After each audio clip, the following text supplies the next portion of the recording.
आखिर सोनम ने राजा को क्यों मरवाया? क्या ये सिर्फ लव ट्रायंगल है? क्या कोई इतनी सधी हुई एक्टिंग कर सकता है कि करीब करीब 3 महीने एक ट्रांसपोर्ट कारोबारी और उसके पूरे परिवार को अपने इरादों की भनक ना लगने दे? क्या है ये नार्को टेस्ट नाम की बला? क्या होता है, कैसे होता है, क्या इसका कोई कानूनी आधार है और वो कौन से मामले हैं जब इसका इस्तेमाल कोई गुत्थी सुलझाने के लिए किया गया या फिर वो गुत्थी और ज़्यादा उलझ गई? इन सारे सवालों के जवाब सिलसिलेवार आपको मिलने वाले हैं। नमस्कार, मैं ललित प्रजापति। सबसे पहले अपडेट जान लीजिए। राजा हत्याकांड में राजा के वकील, राजा का जो परिवार है, उन्होंने 3 वकीलों को हायर किया है। मांग वही है, नार्को टेस्ट होना चाहिए। इन वकीलों की मदद से शिलांग हाई कोर्ट और उसके बाद सुप्रीम कोर्ट में इनकी मदद ली जाएगी। अगर हाई कोर्ट अपील खारिज कर देता है तो परिवार की तैयारी सुप्रीम कोर्ट जाने की है। इसके लिए भी बाकायदा वकील हायर कर लिए गए हैं। भाई ने वही सवाल उठाया जो कुछ दिन पहले पिता ने उठाया था। राजा के पिता ने कहा था शिलांग जाकर सोनम से पूछना है कि आखिर राजा को क्यों मारा। वैसे इस वक्त ये पूरे देश का सवाल बना हुआ है कि राजा को क्यों मारा गया या मरवाया गया। देखिए, मैंने शुरू से बोलता रहा हूँ, आज करीब हमको 1 महीना हो गया बोलते बोलते। तो नार्कोटिक जांच के लिए हम लोग अपने अप्लाई करेंगे। तो अभी जो है मैंने क्या है अपने शिलोंग में हाई कोर्ट में वकील साहब पे हायर करे मैंने हैं। और वहाँ पे हम लोग जब मैं नार्कोटिक जांच के लिए हम लोग अपील करेंगे सोनम और राज के लिए, क्योंकि अभी तक में जिस प्रकार से वो लोग गुमराह कर रहे हैं, अभी तक कोई मोटिव मालूम नहीं पड़ा है। इसलिए हम लोग नार्कोटिक जांच के लिए अपील करेंगे वहाँ पे। और अभी मतलब इसी हफ्ते के अंदर जो है हम लोग लगा भी देंगे। और कहीं वहाँ से नागपुर जांच के लिए उनको कभी अपील जो करी हमने है वहाँ से हमारी मांग पूरी नहीं होती कभी है, तो फिर हम लोग सुप्रीम कोर्ट लगाएंगे। और सुप्रीम कोर्ट में भी मेरे साथ में वकील वहाँ के सारे खड़े हुए हैं। और वहाँ पे भी 2 वकील हम लोगों ने हायर करे हुए हैं। इसी सवाल का जवाब जानना है, इसी सवाल के इर्द गिर्द सारी पड़ताल है। परिवार से इतर जो शिलांग पुलिस है उसका कहना है कि नार्को की कहीं कोई ज़रूरत नहीं, क्योंकि उनके पास पूरे सबूत हैं।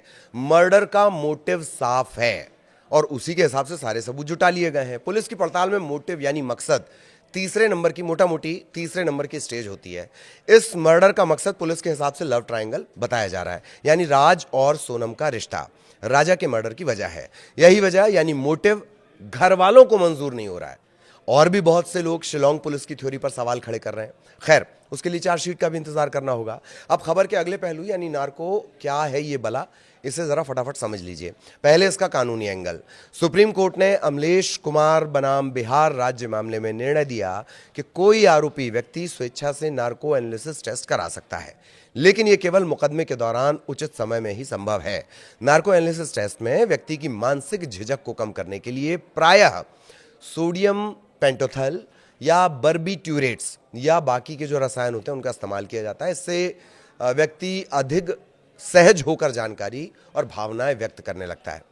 कुछ जगहों पर इसका नाम आप ट्रुथ सीरम, सच्चाई जानने वाला द्रव्य कह लीजिए, सच्चाई जानने वाली दवाई, इसे इस नाम से भी आप जानेंगे।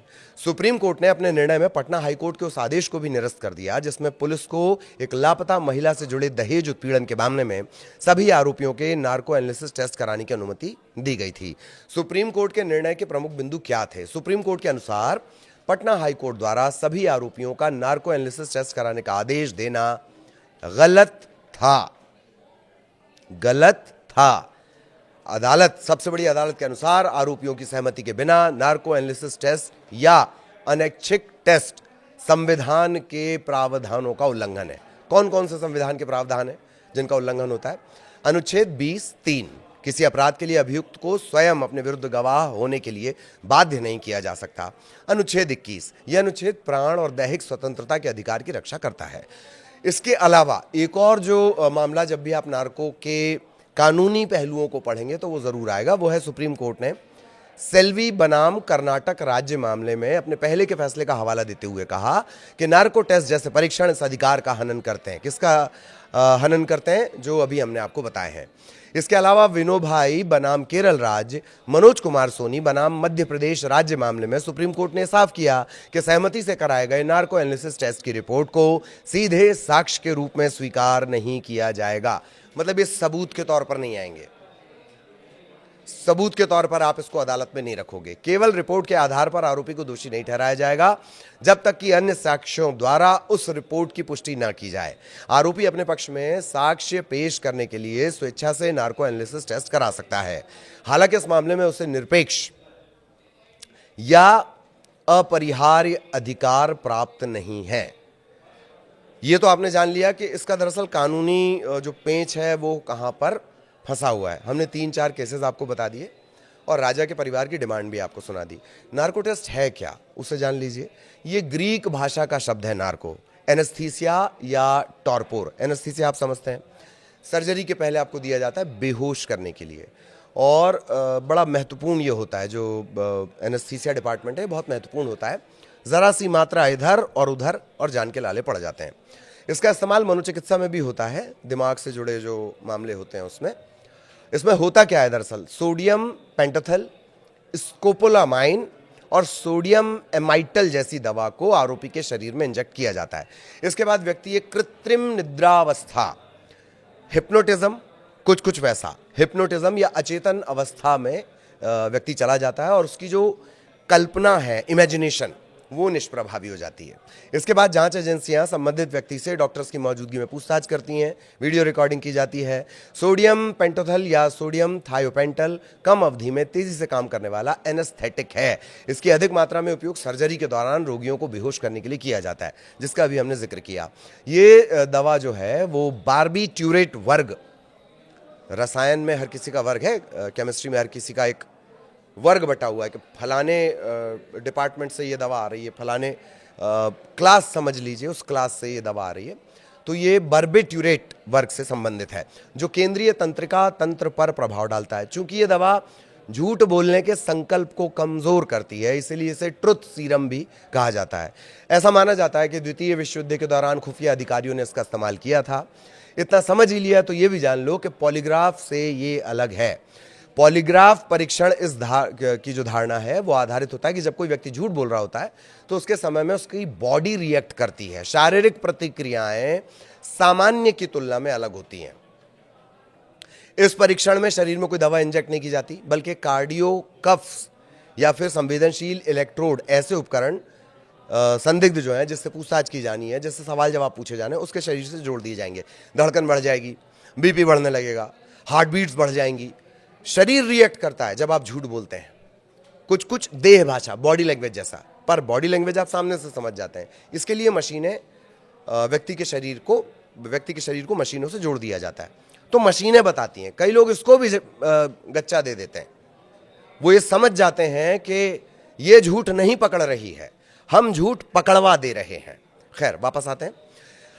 तो इसमें प्रश्न पूछे जाने के दौरान विभिन्न शारीरिक गतिविधियां, रक्तचाप, नाड़ी दर, श्वसन दर, पसीने की ग्रंथि, पसीना आने लगता ना घबराहट में, इसमें परिवर्तन, रक्त प्रवाह, जो ब्लड फ्लो है, इसको नापा जाता है। इस प्रक्रिया में व्यक्ति के सत्य, असत्य, धोखे और अनिश्चितता का मूल्यांकन करने के लिए प्रत्येक प्रतिक्रिया को एक संख्यात्मक मान प्रदान किया जाता है। पहली बार 19वीं शताब्दी में इतालवी अपराध विज्ञानी सेसारे लोम्ब्रोसो, इन्होंने इसका इस्तेमाल किया था। पूछताछ के दौरान आपराधिक संदिग्धों के रक्तचाप में परिवर्तन को मापने, ब्लड प्रेशर, उसको मापने के लिए एक मशीन का प्रयोग किया गया था।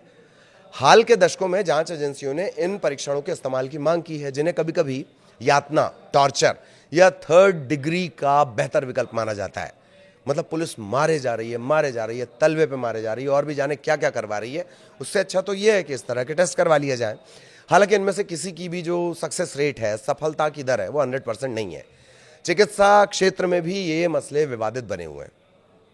जब अन्य साक्ष्य किसी मामले की साफ साफ तस्वीर प्रस्तुत नहीं करते हैं, तो जांच एजेंसियां इन परीक्षण का इस्तेमाल करती हैं। साक्ष्य एकत्र करने की प्रक्रिया में विशेषज्ञ द्वारा तैयार की गई रिपोर्ट का उपयोग किया जाता है।